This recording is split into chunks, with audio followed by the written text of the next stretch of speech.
आज तक लोगों को नहीं मालूम कि पूजन करने बैठते हैं तो सबसे पहले क्या करते हैं। पर सबसे पहला काम मंदिर में बिना पंडित के सबसे पहला काम कौन सा होता है? तो सबसे पहला काम होता है भगवान को धन्यवाद देना कि आज भी आपने मुझे इस मंदिर में आपका दीदार कराने के लिए, दर्शन कराने के लिए बोला। अगर पंडित साथ में होगा तो पहले वो मंत्र बोलेगा, स्वस्ति वाचन करेगा।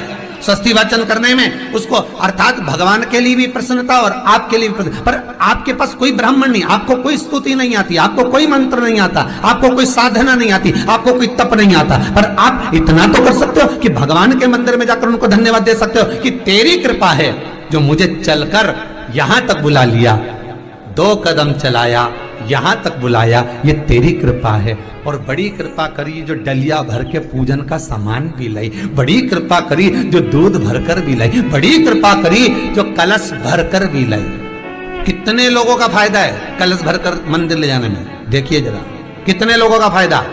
हिंदू धर्म में विष्णु पुराण में, पद्म पुराण में लिखा है, सौभाग्यवती नारी जब भरा हुआ पानी का लोटा लेकर कलश लेकर जाती है और उसको देखकर कोई व्यक्ति निकल कर चले जाता है तो जिस काम के लिए जाता है वो काम सफल हो जाता है। मंदिर का ही लोटा, मंदिर का ही पानी, सिर पे पल्लू लेके हर हर महादेव बस शिव जी के चढ़ा रही और इतने प्रेम से रिझा रही। अब फ्री का पानी था तो एक लोटे में मन भी नहीं माने। अरे करा तो भगवान के सम्मुख में पहुंचकर अगर आप जल का पात्र भी लेकर जा रहे हो, भरा हुआ लेकर जा रहे हो, तो कितनी प्रसन्नता की बात है। हिंदू धर्म की रीति है, जिस पात्र को हम जल चढ़ाने लेकर जाते हैं उस पात्र में भगवान के चरणों का जल लाते हैं, खाली पात्र नहीं लाते। क्या लाते हैं? भगवान के चरणों का जल। उस चरणोदक को लेकर आए, घर में रखा, सबने अपने नैनों में लगाया, हृदय में लगाया, चित्तवृत्ति में लगाया। खाली पात्र हम लेकर वापस नहीं आ रहे हैं। शिव मंदिर में जब जब जाओ, जल चढ़ाने के लिए जाओ, पात्र तुमने शंकर जी को पूरा पानी चढ़ा भी दिया तो शंकर के चरणारविंद का थोड़ा सा जल पात्र में डाल के भले 2 बूंद लाओ, 4 बूंद लाओ, इतना सा लाओ, पर लाओ और उसको पूरे परिवार के नेत्रों में जब लेकर आए हो चरणोदक तो लगाओ। पर खाली पात्र नहीं लेकर आना। खाली पात्र लाने में ध्यान दीजिए, जब आप पूरा जल समर्पित कर देते हैं, जल समर्पित भी पूरा करना है, भगवान को चढ़ा रहे हो तो पूरा समर्पण होना चाहिए, पूर्ण समर्पण। इसलिए शंकर भगवान को अधूरा समर्पण नहीं, इसलिए श्रीफल भी पूर्ण चढ़ता है। शंकर जी के मंदिर में श्रीफल नहीं फूटता, पूर्ण श्रीफल। बेलपत्री भी पूरी, चावल का दाना भी चढ़ेगा तो आखा, फल भी चढ़ेगा तो आखा, फूल भी चढ़ेगा तो आखा। भगवान को कोई चीज खंडित नहीं चढ़ती, शिव जी को जल भी चढ़ेगा तो पूर्ण। जिस जल को चढ़ाने के लिए लेकर गए उसको बचाकर नहीं लाना है शिव मंदिर में से, संपूर्ण भाग। क्योंकि भगवान के चरण की रज जब हमारे घर में प्रवेश करेगी तो हमारा आत्म कल्याण तो स्वतः ही हो जाएगा। शिव करुणा कर ही देंगे। पर कई लोगों की आदत रहती है, और आपने भी गलती करी होगी, गए होगे, चढ़ाकर भी आए होगे, पूरा पानी भी उंडेल कर आए होगे, चढ़ा भी दिया, छोड़ भी आए, पर लेकर नहीं आए होगे।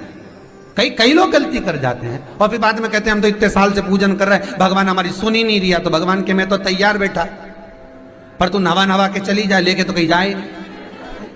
तो भगवान थोड़ी ना कहेगा कि तू मेरे पास में आए तो मेरे चरण की रज लेकर जा। भगवान थोड़ी ना कहेगा कि मेरे पास में आकर तू ये लेकर जा।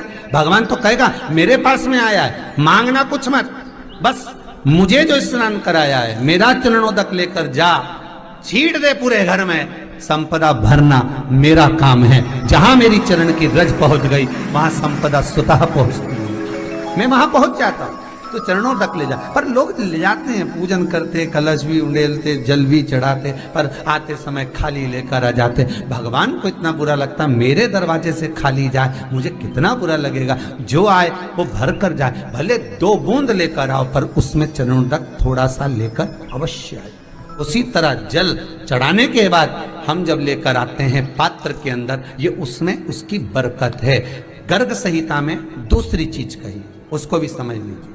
गर्ग संहिता में कहा गया, जब आप घर से जल लेकर जाते हो भरकर, तो ये सृष्टि की जितनी नदियां हैं, पृथ्वी पर जितनी नदियां विद्यमान हैं, जितने तालाब, जितने सरोवर, जितने कुंड, जितने विराजमान हैं, उन सारे तीर्थों का जल जब आप घर से लेकर निकलते हो तो वो तीर्थ का संपूर्ण जल आपके कलश में आ जाता है। और जब आप उस जल को शिव पर समर्पित कर देती हो और 2 बूंद चरणादक लेकर जब जाती हो तो शिव महापुराण गर्ग संहिता पद्म पुराण कहती है वो जल साधारण नहीं रहता, वो गंगा जल बनकर तुम्हारे घर को पवित्र करने के लिए पहुंच जाता है। वो पवित्र गंगा जल बन जाए, उसको लेकर प्रवेश कर जाए। हम बार बार कहेंगे भगवान के मंदिर जब भी जाओ ना, चेहरे पर प्रसन्नता होना चाहिए।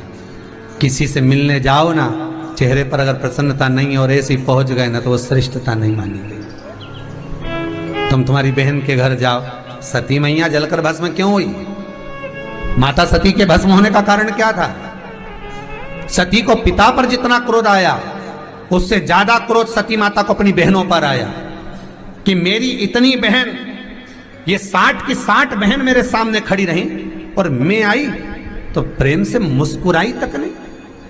आप किसी के यहाँ जाओ और कोई के यहाँ पहुंचे और जाते से ही आप उस पहुंचे और कहा जी जी राधे राधे, जय श्री कृष्णा, हर हर महादेव, श्री शिवाय नमस्तुभ्यम, ओम नमः शिवाय आपने बोला और उसके चेहरे पर प्रसन्नता नहीं आया तो ऐसे घर में जाने से कोई फायदा है क्या? और आप किसी के यहाँ जा रहे हो तो आपके चेहरे पर भी प्रसन्नता होना चाहिए, सामने वाले को तो हो, आपके भी चेहरे पर भी। मंदिर में जब जब जाएं, गुरु के दरवाजे पर जब जब जाएं, परमात्मा के चरणारविंद में जब जब जाएं, माता पिता के चरणों में जब जाएं, घर के बुजुर्गों के पास जब जाएं तो तुम्हारे चेहरे पर प्रसन्नता होना चाहिए।